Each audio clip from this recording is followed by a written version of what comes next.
Muscle growth isn't magic. It follows simple rules, and here are the three main ones you need to know about and how to apply them to your actual training. Now, rule number one, mechanical tension. This simply means challenging your muscles to or near failure in any given working set. Now, people love to debate the optimal rep range for building muscle, but the research simply shows as long as you are going close to failure, it doesn't really matter. So that could be 7 reps, it could be 23.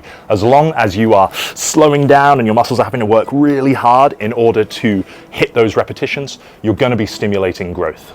Oh, one for good luck. Oh, Jesus. Now, rule number 2 is sufficient volume. Now, this simply speaks to the number of working sets you are doing for a muscle group across your training week.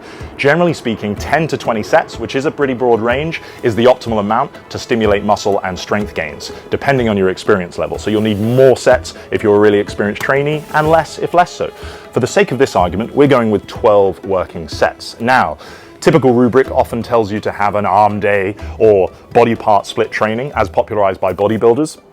Unfortunately, for most of us, this becomes quite impractical because not only do you have to do all of your working sets within one session, which often means after the first 3 to 5, things are going to get a bit wobbly and they're not going to be high quality sets. Whereas if we take said weekly volume of 12 sets for biceps and we split them across 2 sessions, so perhaps rather than doing an arm day and a leg day and a chest day and a back day, you have upper lower, for example.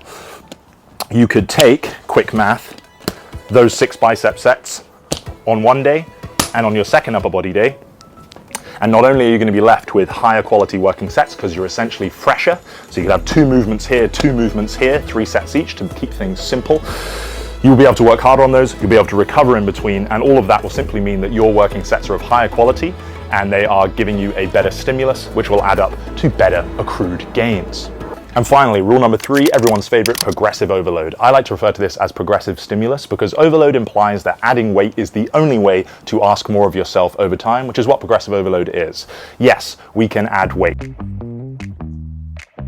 Adding more reps to the same load is a really practical way of folding in progressive stimulus into your week in conjunction with adding more weight. Now, we can also make a movement tougher by changing the resistance profile, which is simply how hard we have to work through a certain range of motion. For example, rather than doing a seated bicep curl, I could take the same weight and it's probably going to feel a lot heavier in this incline bicep curl position, where that bottom range is really challenging. This not only adds variety into your training, but helps you find another way of increasing your stimulus over time. Now, if you take care of these 3 things consistently in your training, it's not a matter of if, but when you will grow, provided you are fueling yourself with enough calories, protein, sleeping enough, and indeed being patient enough to stay consistent with this stuff. Building muscle takes time.